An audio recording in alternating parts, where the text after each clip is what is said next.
Hello friends, today we shall go for the book Beehive, Unit 3. At its end, there is a poem Rain on the Roof. Chapter 3 या Unit 3 के end में एक poetry है Rain on the Roof. Let us try to understand what the poets want to tell.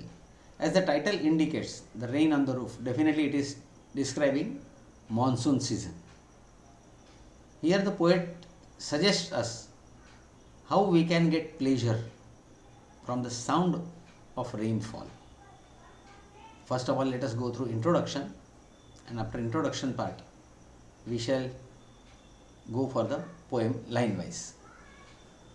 When the sky is covered with dark clouds, in the monsoon we know that there is season of rainfall, so some fine day we find that the clouds have come in very large quantity and they have become dark, and even in daytime some darkness is created, अंधेरा छा जाता है, भले वो दिन का early morning हो, सुबह हो, दोपहर हो, शाम हो, अंधेरा छा जाता है, बिजली है चमकती, and we are damn sure कि अब बारिश होगी, सिर्फ बारिश नहीं होगी, ज़ोरदार बारिश होगी। ऐसा माहौल हो और बारिश शुरू होती तो क्या होता है, लेट अस अंडरस्टैंड।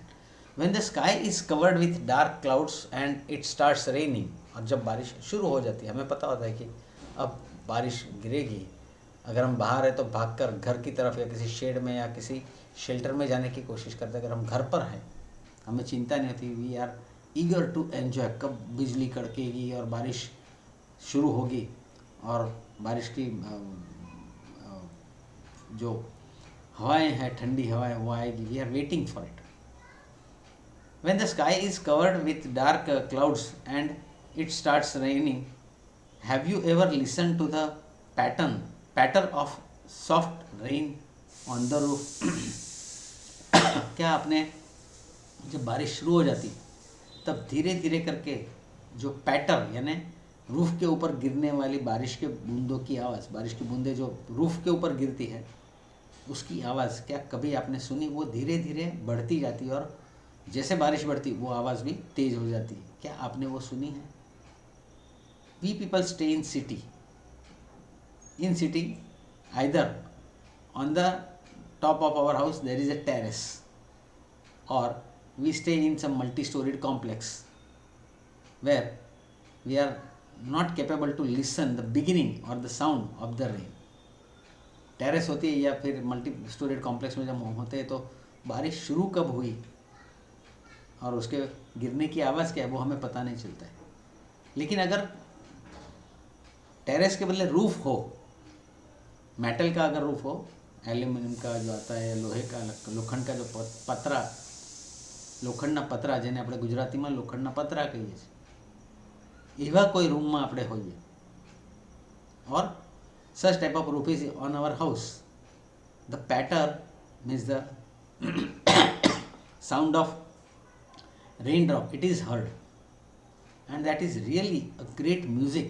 बहुत ग्रेट म्यूज़िक इसलिए है कि जैसे ही बारिश शुरू होती है धीरे धीरे, तो धीरे धीरे वो आवाज़ आती है, जैसे बारिश बढ़ती है वो आवाज़ बढ़ने लगती है, जैसे बारिश ज़ोरदार हो जाती तो इतनी आवाज़ होती है उस मेटालिक रूफ के ऊपर that we can not listen to each other though we are in front of each other. हम एक दूसरे के पास भी, अंदर घर के अंदर कोई दूसरा पर्सन है तो भी उसकी भी आवाज़ हम बातचीत कंफर्टेबली नहीं कर सकते, उसकी आवाज़ नहीं सुन सकते।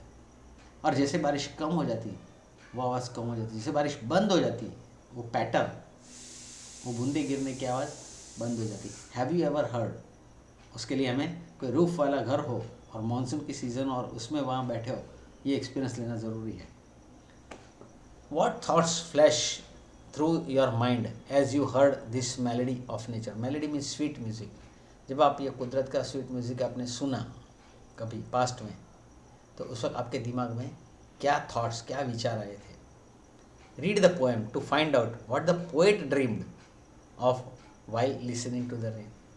पोइट्री पढ़ के हम देखते हैं कि जब ऐसी बारिश शुरू हुई और वो ऐसे मकान में था, ऐसे घर में था जहाँ रूफ था, तो वो आवाज़ सुनकर, पैटर सुनकर उसके दिमाग में क्या क्या थॉट्स आए। Let us enjoy the poem. When the humid shadows hover over all the starry spheres, when the humid shadows, humid मतलब आसपास में बिल्कुल भेज है, बहुत ही ह्यूमिडिटी है, हवाएं ड्राई नहीं है हवा चल रही लेकिन वो ह्यूमिड है, हमें फील होता है कि ठंडी हवा है, इसके अंदर ह्यूमिडिटी है। और वो जब hover means they come down very fast, hover means they come down very heavily, बहुत आवाज़ करके जब आती है।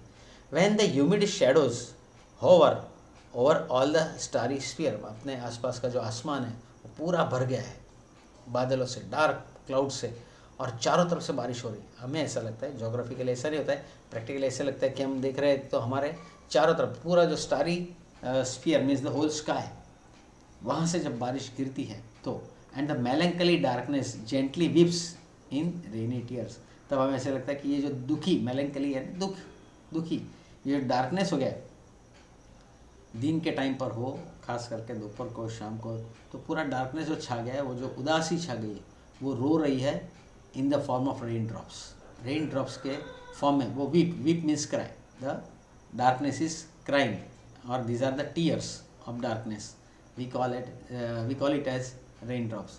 सो poet is trying to compare the tears of a sad person और a sad child with the raindrops. What a bliss to press the pillow of a cottage chamber bed and lie listening to the patter of the soft rain overhead. वो कहता है कि ऐसे वक्त में जब बारिश शुरू हुई हो और हम जिस मकान में हैं उस मकान पर, जैसे मैंने कहा, मेटालिक रूफ हो या वुडन रूफ हो, या तो वो रूफ टाइल्स, જેને આપણે ગુજરાતીમાં નળિયા કહીએ છીએ, માટીના નળિયા, ગામડામાં જોયા હશે, માટીના નળિયા રાખેલા હોય. Sometimes it is wooden floor, wooden roof is put, and sometimes there is a kind of steel roof or iron roof is there, metallic roof is there. So he says that what a bliss, क्या आनंद आता है, कितना मज़ा आता है, what a bliss to press the pillow of a cottage chamber bed. उस वक्त अगर हम एक कॉटेज यानी छोटी सी झोंपड़ी जैसे, चैम्बर मीन स्मॉल रूम, झोंपड़ी जैसी किसी छोटी रूम में हो जिसका मेटालिक रूफ हो और वहाँ पर एक बेड हो, खाट डाल ली हो और उसके ऊपर हम लेट जाए और उस पिलर पर सर रख के सो जाए, आंखें बंद कर दें. See imagine this situation, you are in a small room which is like a cottage and it is having metallic roof. The rain has started, outside there is dark because of so many dark clouds, and you are putting your head on the pillow, you are pressing your head on the pillow and you are doing nothing, you are thinking nothing, and you are trying to concentrate, you are trying to listen the sound of the raindrops on the roof. What a great pleasure. उस वक्त कितना कैसा मज़ा आता है, वो poet कहता है. Every tinkle on the shingle has an echo in the heart. एक एक बूंद जो गिरती है शिंगल पर, shingle means the material of which the roof is made. जैसे मैंने कहा रूफ शायद मेटालिक रूफ हो सकता है या लकड़े का हो सकता है, या जैसे मैंने कहा कि रूफ टाइल्स है, नड़िया रखे हुए हैं, उसके ऊपर एक एक बूंद जो गिरती है उसका जैसे इको हमारे हार्ट में आता है. मतलब कि we repeat, we enjoy, we do not want to miss anything. जितनी भी बारिश की बूंदें गिर रही वो हम बिल्कुल ध्यान से सुनना चाहते हैं या सुनते, और मज़ा आता है. जब बारिश शुरू होती तब एक एक बूंद करके गिरती है कि यहाँ एक, वहाँ एक, यहाँ एक, वहाँ एक, वहाँ अलग अलग जगह पर. ईच एंड एवरी टिंकल यानी वो गिरने की आवाज़ ऑन द शिंगल, शिंगल यानी roof material, that gives a great pleasure.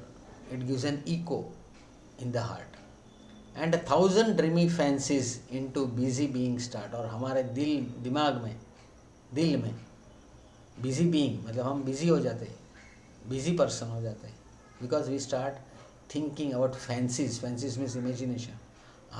हम घर के अंदर है, सेफ है, हम गीले नहीं हो रहे, बारिश ने हमको भिगोया नहीं है, मज़ा आ गया. लेकिन बाहर कैसा मस्त माहौल है, धीरे धीरे करके ज़ोरदार बारिश आ रही है और बिजली कड़क रही है, बिजली चमक रही है और हम कंफर्टेबली बेड में सोए हुए हैं. उस वक्त हमारे माइंड को बिजी कर देते अपने thoughts. 1,000 recollections weave their air threads into the woof. उस वक्त हज़ारों यादें आती. Recollections means memory. We get many memories और we remember many events of past, maybe about rain or maybe without rain or something. ये सब यादें हमारे दिमाग में आती है।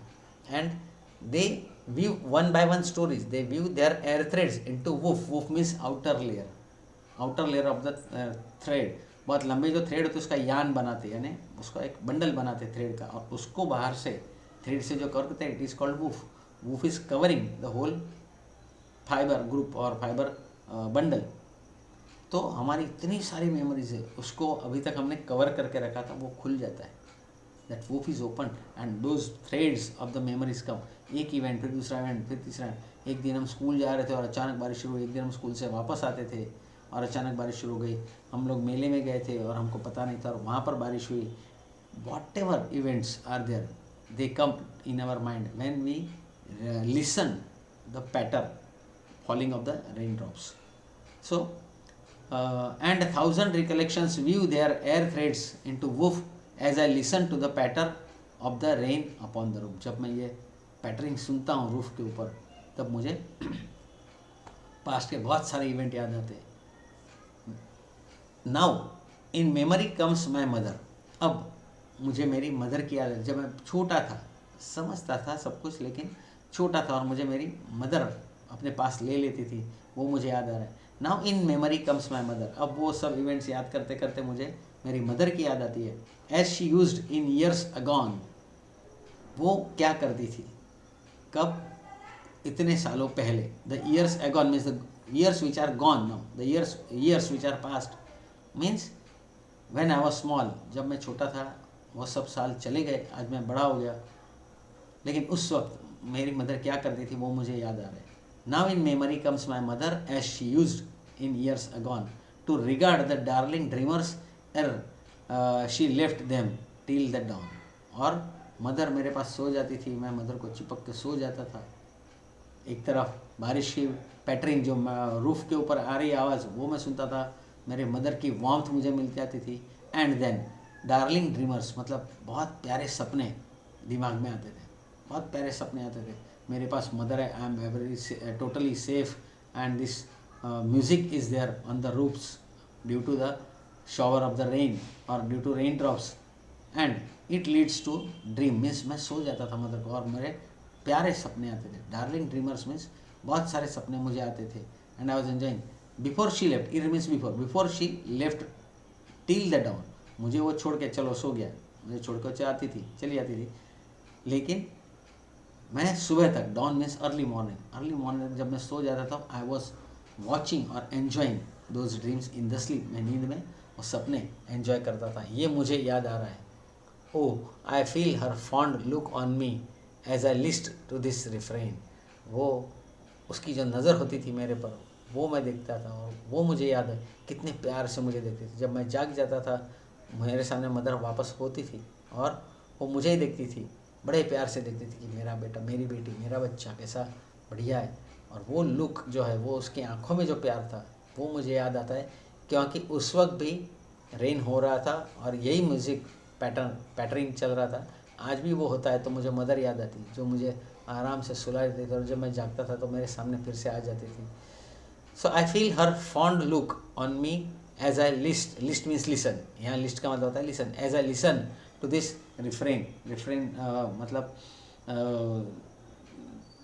The sound, here we can take the sound. यहाँ जो साउंड आ रहा है ज़ोरदार, वो मुझे जब मैं सुनता हूँ तो मुझे उसकी प्यारी नज़र याद आती है। और वैसे भी मदर तो हमेशा अपने बच्चों को बड़े प्यार से दिखती है, या बच्चे को उसकी मदर की आंखों में हमेशा प्यार नज़र आता है। Which is played upon the shingle by the patter of the rain. This is the music, ये ग्रेट म्यूज़िक है जो shingle means on the roof, the material of the roof. जो भी मटेरियल ऑफ द रूफ है, चाहे वो wooden हो, metallic roof हो, चाहे वो रूफ टाइल्स हो, उसके ऊपर जो म्यूज़िक सुनाई देता है शिंगल्स पर due to pattern of rain, वो मुझे सब याद दिलाता। मतलब बारिश हो रही है, मैं आराम से बेड में लेटा हूँ, सर पिलो के ऊपर रखा हुआ है, आंखें बंद कर देता हूँ, म्यूज़िक जब वो शुरू होता है और मैं एंजॉय करता हूँ, उस वक्त मुझे बहुत सारी पास्ट की यादें आती। बारिश में मैंने क्या किया था, कैसे किया था, ये सब याद आता। और फिर उस याद में धीरे धीरे मेरी मदर आ जाती है और मेरी मदर मुझे सुलाती थी, अपने पास लेके सुलाती थी और डार्लिंग ड्रीम्स भी मेरे सपने में आते थे। टिल डॉन, सुबह होने तक मैं सो जाता था और सपने देखता था, और सपने जब खुलते थे, नींद खुलती थी, तो मुझे सामने मेरी मदर ही नज़र आती थी, and her look was full of love. उसकी नज़र में बहुत प्यार था। Beautifully it is described. This is the poetry written by Coates Kinney. Coates Kinney ने ये एक डिस्क्रिप्शन दिया एक छोटे से इवेंट का। See such events occur in our life frequently, many times. Rather, this experience is in every monsoon. But we enjoy also, but we cannot put it in words. हम उसको वर्ड्स में नहीं रख सकते। जो पोइट ने कहा है वही एक्सपीरियंस शायद हमें हुआ होगा या होता है, लेकिन हम उसको वर्ड्स में नहीं रख सकते। पोइट्स के पास प्रॉपर वोकेबलरी और प्रॉपर नॉलेज पोइट्री लिखने का होता है, इसलिए इतनी सी लाइन में वो एक बहुत बड़ी बात कह देता है कि जब भी बारिश होती है हमें पास्ट याद आता है कि एक दिन ऐसे हुआ था, एक बार बारिश में ऐसे हुआ था, और बिल्कुल हम छोटे बच्चे जैसे हो जाते हैं और हमें याद आता है कि हमारी मदर हमारे साथ कैसे मस्त बिहेव करती थी। So very nice poem, it is giving a good message, and he tells us that how we can enjoy the nature. हमारे आसपास जो कुदरत है वो हमें एन्जॉय करनी चाहिए। जैसे मैंने कहा कि we stay in the houses of terraces. बारिश शुरू कब हुई ख़त्म कब हुई पता नहीं चलता। कई बार तो अचानक आसपास में से कोई चिल्लाता है कि बारिश हुई, तब हम जाके बाहर देखते, ओह बारिश हो गई, माय गॉड मेरे कपड़े गीले हो गए, या मेरा बुक्स या मेरे बैग स्कूल बैग गीले हो गए, ये वो पता नहीं, एंड वी गेट इरिटेटेड। गुस्सा हो जाता है, क्या बारिश है, कितनी बारिश है, गंदगी करके रखा है, ये करके रखा है। We are not taught to love the nature, love the elements of the nature. कुदरत के जो एलिमेंट्स है, बारिश है, हवा है, गर्मी है, ठंडी है, बहुत सारे फ्लावर्स ग्रो होते हैं, sunrise sunset, many things, we are not taught to love them. When they disturb our routine we get irritated. जब वो हमारा रूटीन बिगाड़ते हैं, हर रोज़ का जो हमारा शेड्यूल चल रहा है हम उसमें हैप्पी होते हैं, उसमें थोड़ा सा चेंज आता है, तो उस चेंज को, because we live in city, because we consider that our routine is more important than the nature, and we miss it. कई बार मानसून के टाइम पर बारिश शुरू नहीं हुई, काले बादल आ गए, बिजलियाँ चमकती, बिजलियाँ कड़कती, हम डर के मारे अंदर बैठ जाते हैं instead of enjoying. That is the part of nature, and we should leave everything temporarily. थोड़ी देर के लिए सब कुछ जो भी इम्पोर्टेंट है वो थोड़ा छोड़ देना है और इसको एंजॉय करना है। There are many such events occurring in nature around us. He has described about the monsoon, so let us enjoy the monsoon in real sense. दूसरी बार जब ऐसे ज़ोरदार बारिश है, कुछ नहीं करना है, जो भी कर रहे हैं थोड़ी देर के लिए आप हटा दो और बेड में सो जाओ और इस पैटर को सुनो, जैसे पोइट ने सजेस्ट किया कि मैंने किया था, वो कह रहा है। ही इज़ नॉट एडवाइजिंग, वो हमें एडवाइज नहीं, तुम ऐसे करो, तुम वैसे करो। ये सब काम सब साधु संतों का, सज्जनों का, गुरुओं का। वो तो कहता है मैंने किया था और मुझे बड़ा प्लेजर मिला। Means he is suggesting us, you also do, तुम करके देखो, मज़ा आएगा, and really have this experience. अब नेक्स्ट मानसून में जब भी ऐसा होगा तो, but yes it should not be A terraced house. अगर टेरेस वाला हाउस होगा तो कुछ नहीं, prefer the house with roof. अपने आसपास में भी होते हैं और विलेज में तो होते ही है। सो let us learn something and enjoy the way the poet has enjoyed the nature. So very nice poem. In the next lecture we shall go for some another part of the textbook.